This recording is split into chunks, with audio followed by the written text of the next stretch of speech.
Hogsty. Hey everybody, this is Alex. Welcome to the Hogsty. We have the full crew. Steve and Jamal are here. Guys, we were talking about stuff we want to do. Jamal started singing just before we recorded. I'm going to let everybody know that. Jamal's got a decent voice. You have no evidence of that. You have no evidence. I do actually have evidence of it. Oh Lord, I thought about it. I thought about it 2 seconds after I said that. Delete it, Steve.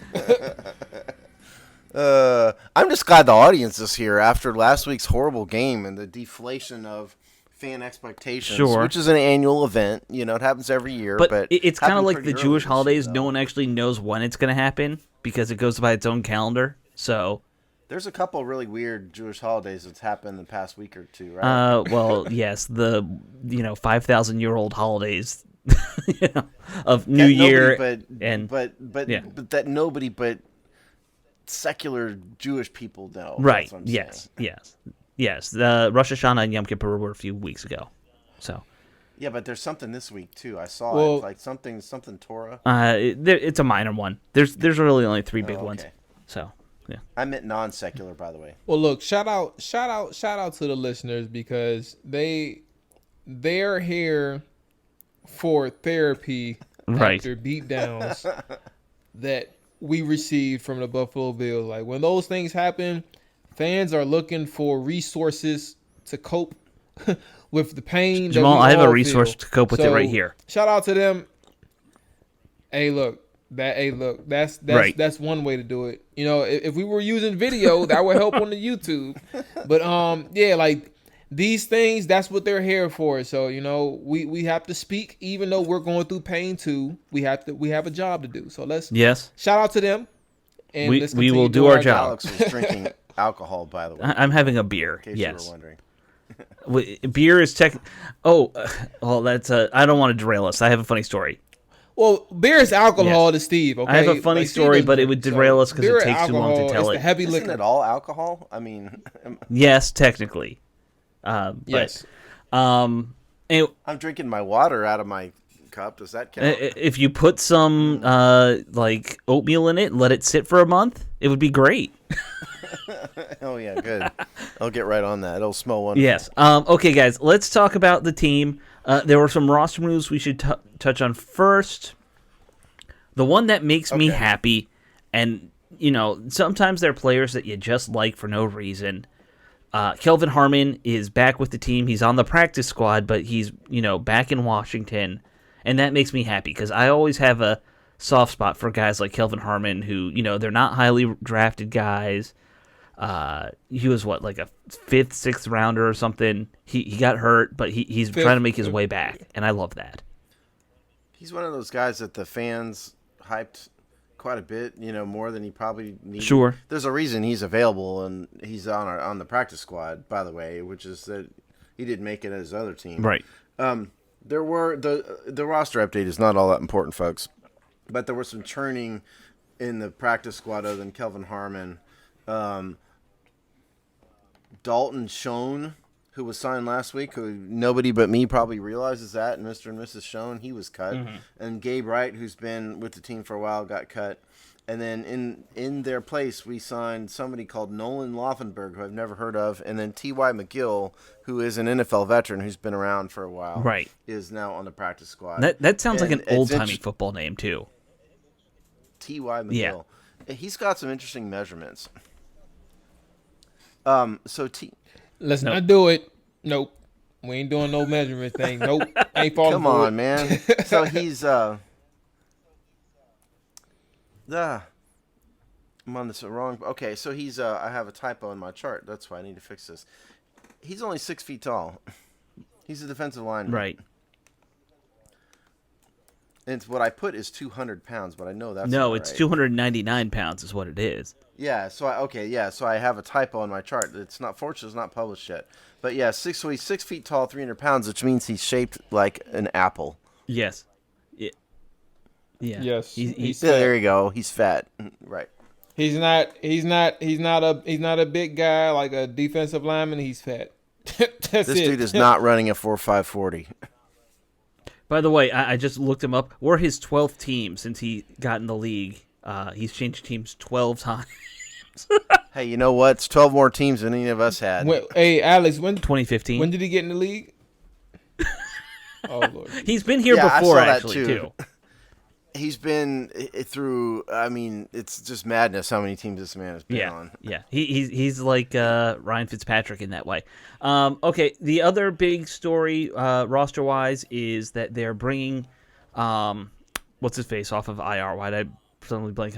Curtis Samuel. Thank you, Curtis Samuel. I wrote down Cam Sims for some reason in my notes, and that is clearly not right. Right position, wrong CS initials. What's going on with y'all too, Steve and Alex? They have the same initials, it's a thing. Yeah, so Samuel's off of IR. He's not going to be active likely this week because they have like a 3-week window for him to show he can play and get healthy again or whatever they call it. And usually with guys like this, they'll like take a week or two of that 3 weeks anyway, just to be on the safe side. But he's healthy again, which means he can practice again. So that's something. Hey, it's not like they don't need him, man. Yeah, they need some help. Yeah. Why don't we jump right into this next week's game? The Atlanta Falcons.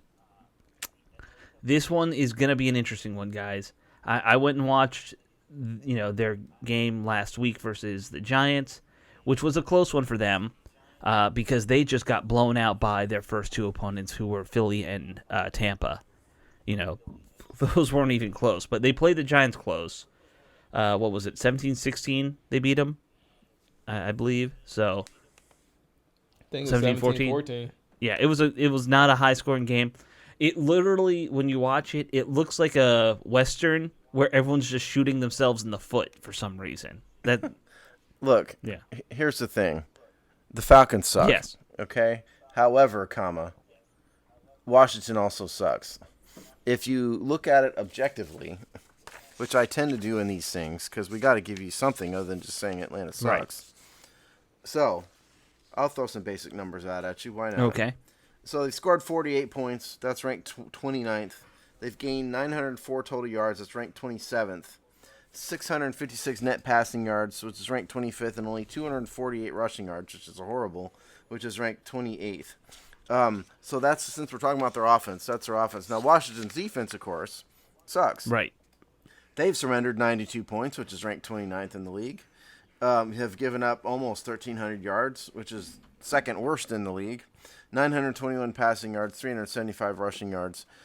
4.2 yards per attempt, all of which stink. So this is like weakness on weakness here. In terms of, generally speaking, Atlanta's offense versus Atlanta's defense. They have some talent. Everybody has some talent. The guy that scares me the most, which I like to get your guys' opinion on, is Kyle Pitts, the rookie, just because he's got such an amazing physical profile. He hasn't done anything of note, really, this year.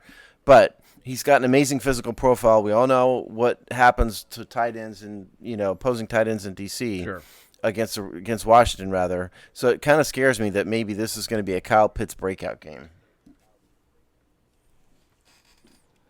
Yeah, I'll go first, Alex. I feel like, so I can't speak on Pitts specifically, but what I can say on Washington's side is that not only has Washington not been able to cover tight ends for a long period of time, in 2021, their defense has not been able to successfully cover the middle of the field. Whatever zone that they choose to run, their man coverages, I'm not going to say everything sucks, because that's not true in terms of coverages. Like, there has been some successful coverages that they've been able to run over the course of these 3 weeks.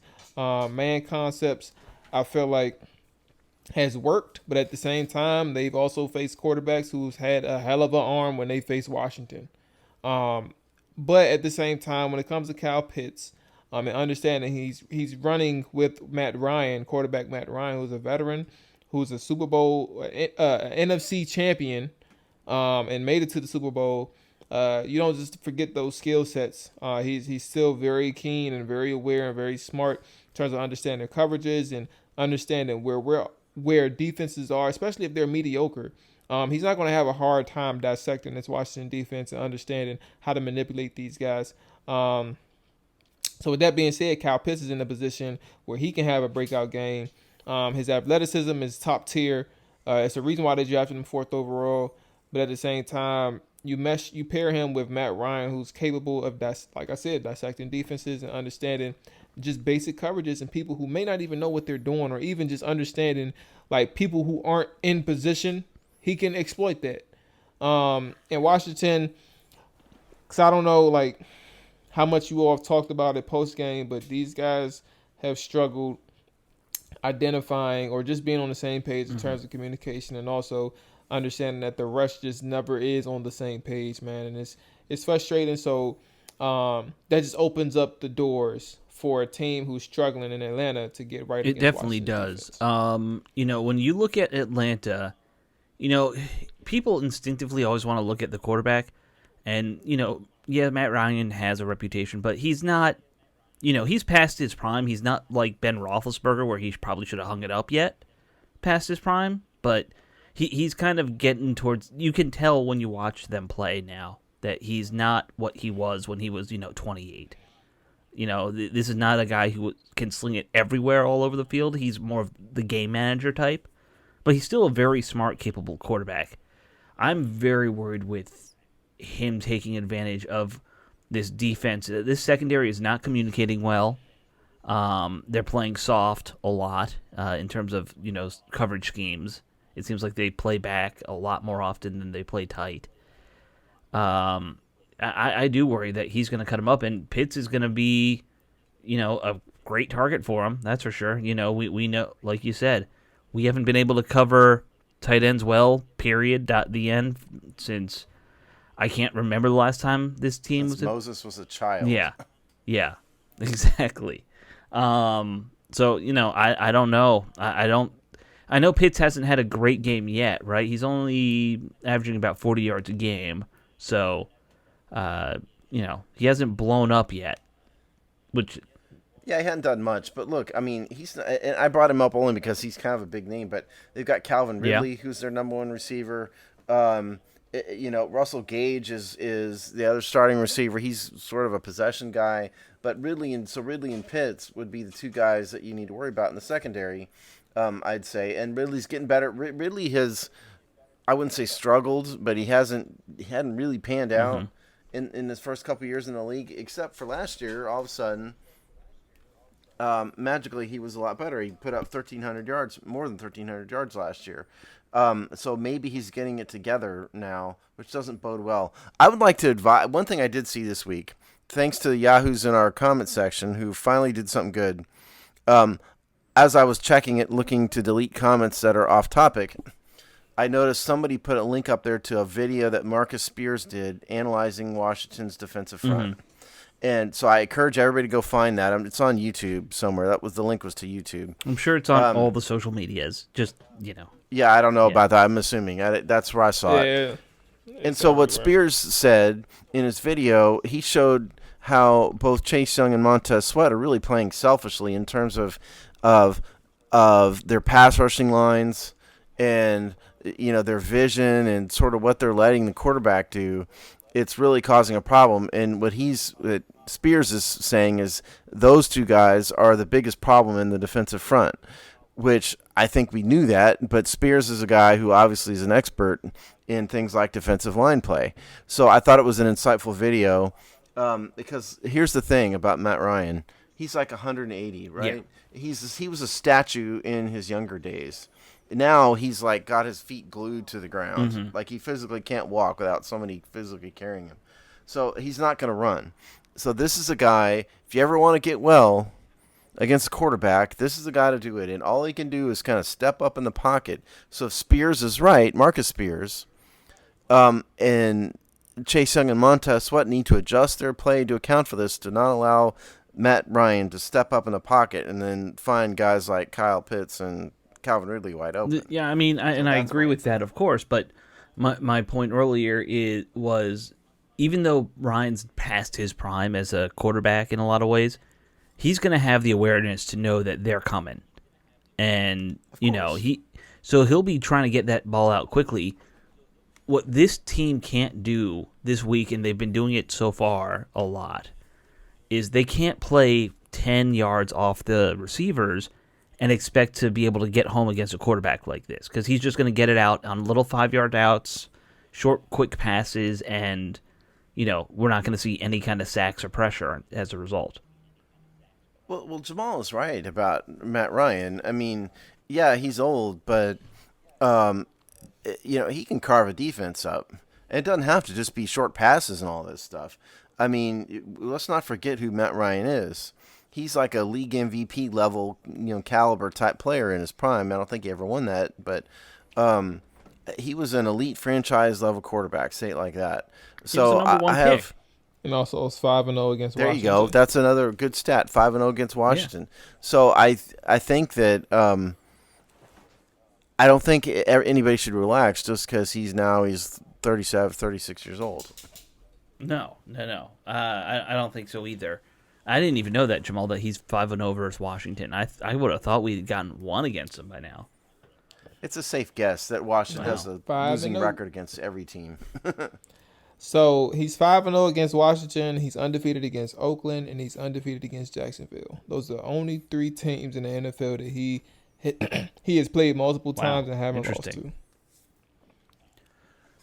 Yep, we are in bad company. Yeah. Now, I think that this is a game where run defense isn't going to be quite as important. Atlanta's run game is just absolutely terrible. Even with Cordero Patterson, I mean, his specialty really is kick returns. Mm-hmm. He's never really burned Washington on the ground or in the air. It's always comes in kickoff returns. So if their primary running back's Mike Davis, 36 attempts, he's not even averaging 4 yards a carry. So I don't think that Atlanta will be too reliant on their run game. Between the two of them, Patterson and Davis will get their carries, but the real damage is going to be done with the Matt Ryan, Calvin Ridley, Kyle Pitts connection. Yeah. I think. Yeah. If you look at their numbers for their first few games, not their last few, but I think they only had one game over 100 rushing yards that first week, right? Like they have not really done much in the ground. All right, why don't we switch sides, talk about what the offense here in Washington can do versus this defense. Like I said to begin, Tampa blew them out, 48 points. Philly had hung 30-something on them. And then New York, just mustered, something in the low teens. I thought 16, Jamal says 14. Whatever, that ain't an impressive number, but it's going to be interesting. Can Washington put up some decent points against this defense that, honestly, I think this defense is going to be the easiest one they've faced so far. But, or are they still going to be shell-shocked from last week? That's the other question, I guess. I mean, their defense isn't too unlike Washington's in terms of statistics produced. 94 points surrendered, ranked 30th. 1,100 total yards, so slightly less there. 766 net passing yards, 355 rushing yards, 4.5 yards per carry. If you just look at a depth chart with the Atlanta defense, it's not that impressive. No. They've got, a couple big names in there. A couple guys who've been to Pro Bowl, like Grady Jarrett's been to a couple Pro Bowls. Dante Fowler's a name, and mostly for being a bust. A.J. Terrell's been around. Our old buddy Fabian Moreau is the old other corner. None of this really impresses me all that much. If you ask me, I think this game is more about Washington versus Washington than it is Atlanta. Right. In terms of mentality, they just got blown out by the Bills and looked horrible doing it. Can they get right? Can they establish a running game finally that does anything? If they do that, they can establish a running game, keep Matt Ryan off the field, and move the ball. I think they have a good chance of winning this game. So to me, it's less about Atlanta and more about Washington. Well, one thing I picked up on watching, Atlanta play, going back and watching, Game Pass at least, a lot of passes, especially in New York, a lot of plays to the running backs, a lot of passing to the running backs, and Atlanta just lets them pick up a first down every time, pretty much. But if you look at Tampa, they had a couple passes to Leonard Fournette. That's not his game, right? Like as a running back, he's a hand me the ball guy. He's not a pass catcher really. But Philly, same thing. Philly made excellent use of the running game and the running backs to go against Atlanta in that first week. So, I look at this team and how it's built. Our running backs are great at that. That's what we should be doing a whole lot more with this offense is, dumping it off to Gibson, to McKissick, letting them do things, in the short passing game. And this is a team that you can do that against. So that'll be interesting to me. So before I talk about the defense, we're just strictly Yes. talking about the offensive side right now. Okay. I feel like the run game is something that has always been important for Washington, but yet they've always lacked for whatever reason. Whether it's that's just been the flow of the game or just simply Scott Turner neglecting the run. You guys can, those who are listening, you guys can kind of imagine which ones are which, dissecting how each game has went like over Scott Turner's tenure with Washington. I think that the issue here in in Atlanta and moving forward outside of Atlanta is the fact that Scott Turner has to continue to utilize his playmakers. Taylor Heineke, I don't have any negative words to say right now about Taylor Heineke. He had a bad game against Buffalo. There's no cutting it. There's no excuse making, nothing like that. He had a bad game against Buffalo. However, I have no definitive conclusions against him.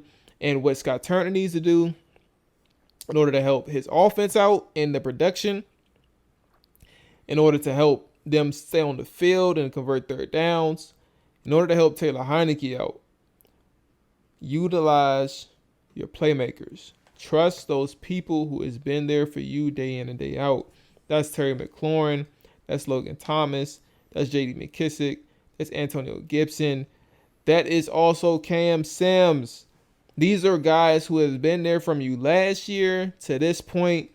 The only person who has not seen the field at all in a sense and has been disrespected for this year in favor of De'Ami Brown, which is no offense to De'Ami. I have said this 1,000 times so far this season. It's no offense to him.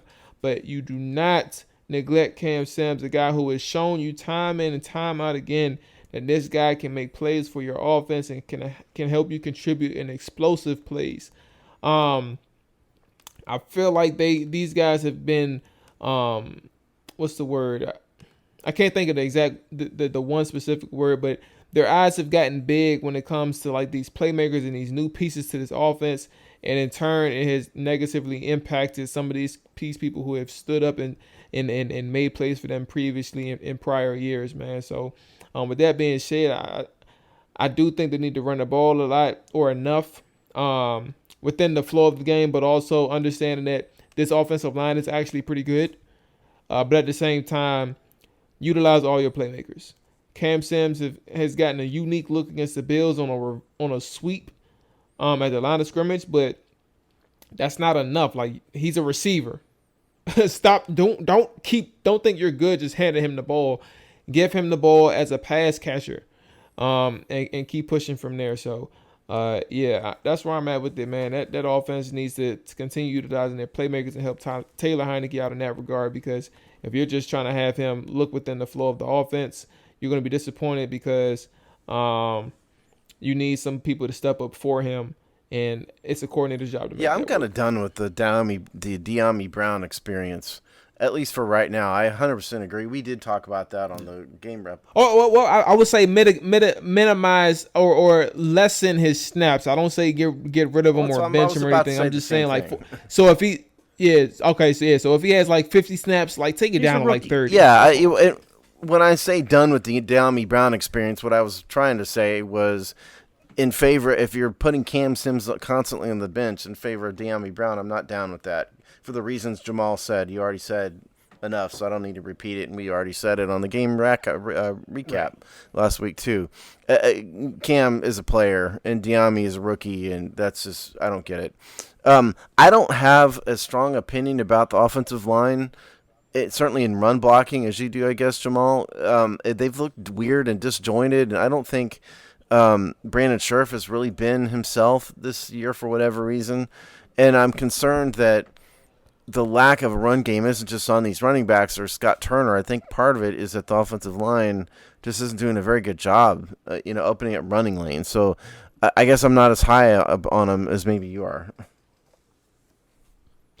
Hey, that's fair. I mean, I'll put it this way. Well, actually, I'll just leave it at that. Like, it's fair if we have a difference of opinion than that. Right. I think that I think the thing here with that offensive line, I will say, it's been a pleasant surprise in the sense that you kind of wondered early on, like, this isn't the same returning offensive line as last year.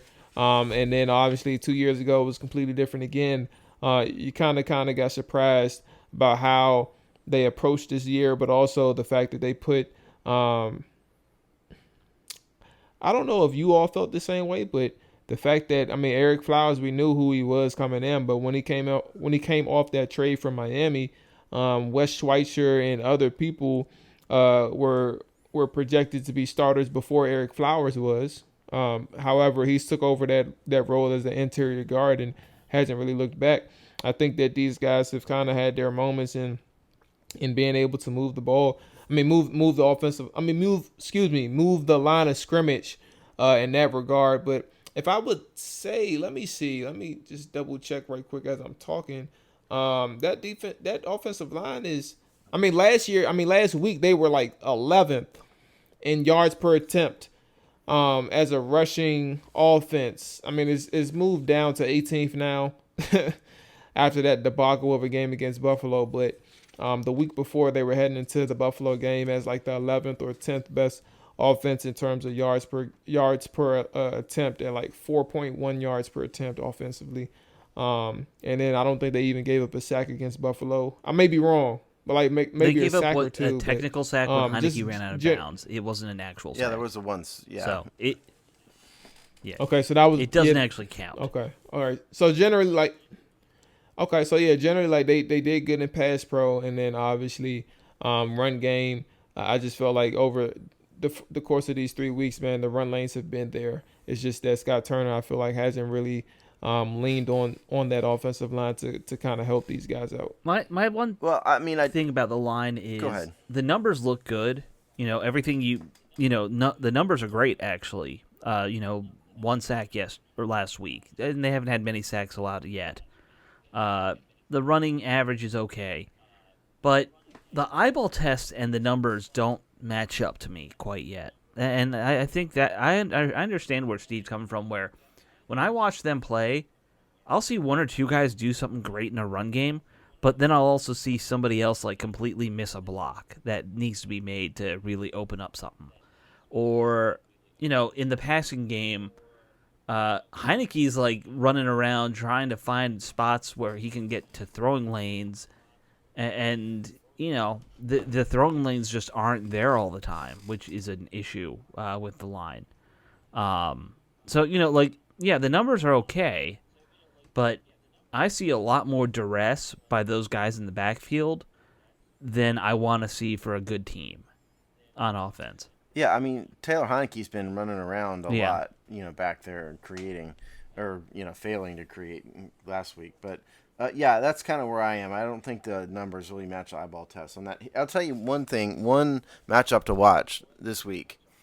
Terry McLaurin versus Fabian Moreau and A.J. Terrell. That is a matchup that he ought to be able to take full advantage of. Fabian... McLaurin knows Fabian, obviously, knows how he plays. A.J. Terrell, I'm not scared of in terms of Terry McLaurin. So I think that is a matchup to exploit. There's not an elite corner out there to cover him. They're going to have to, shade coverages to him.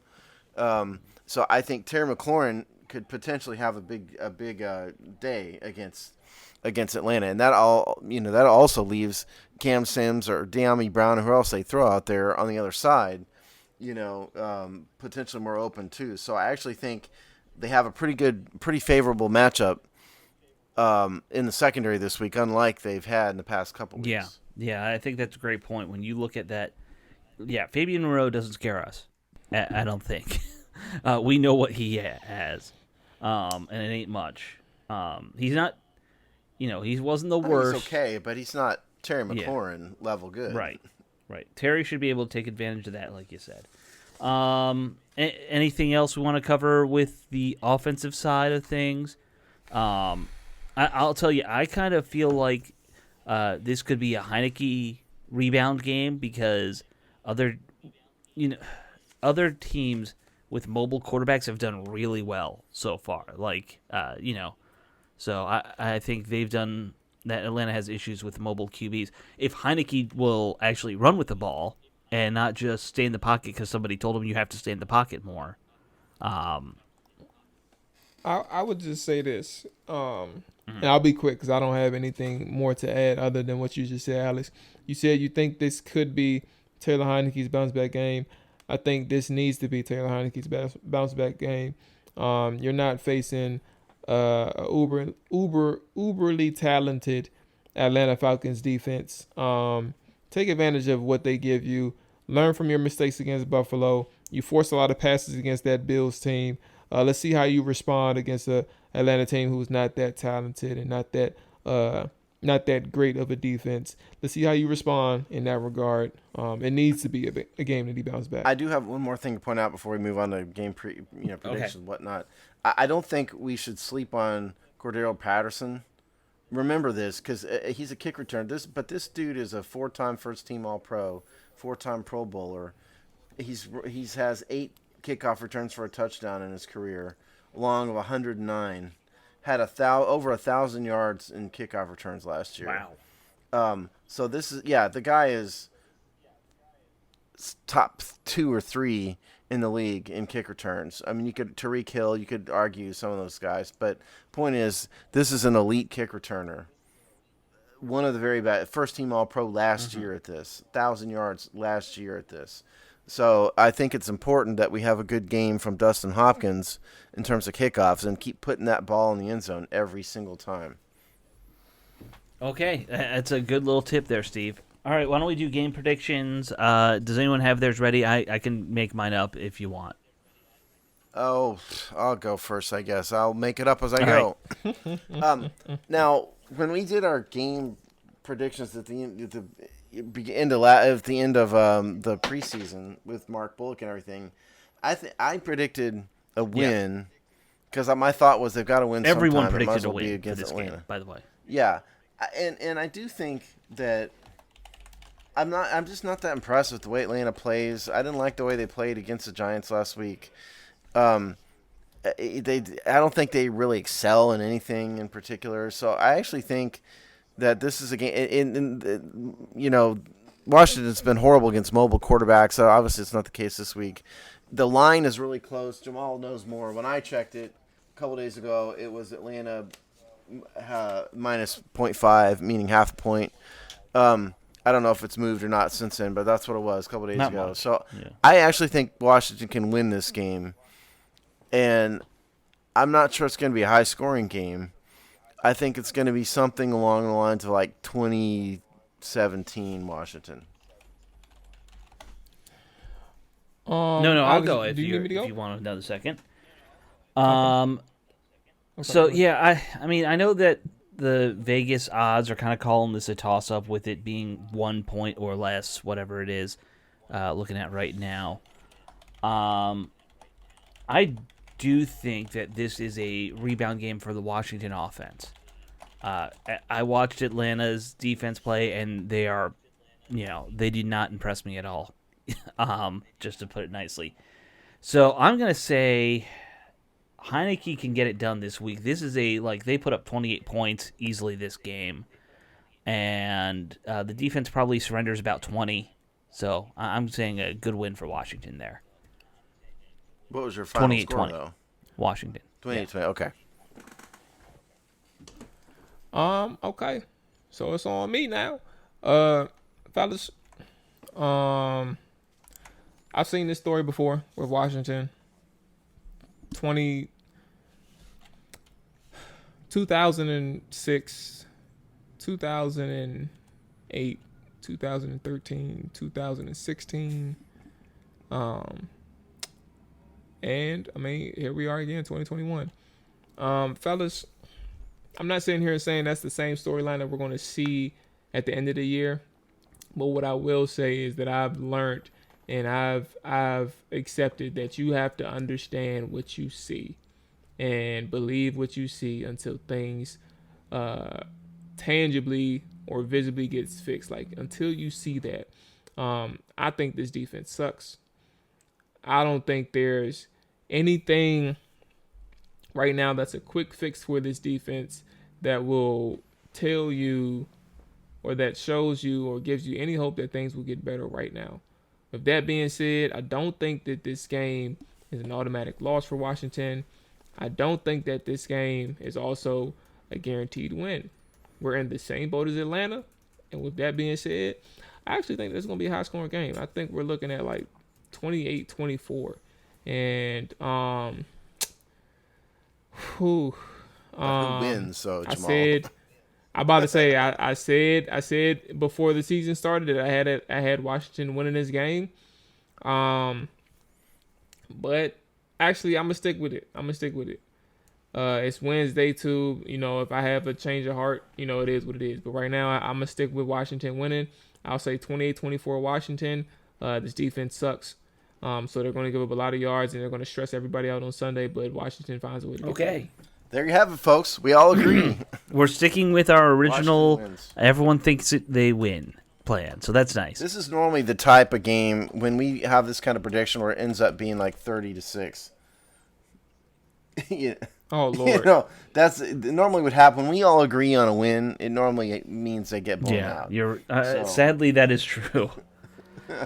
Okay, guys, hopefully we're wrong and history does not repeat itself like Steve said over the last 6 years it has. Well, hopefully our predictions are right and my nonsensical, hubbub. Yes, wrong. exactly. Let's say it like that. And let's be anti-hubbub this week, folks.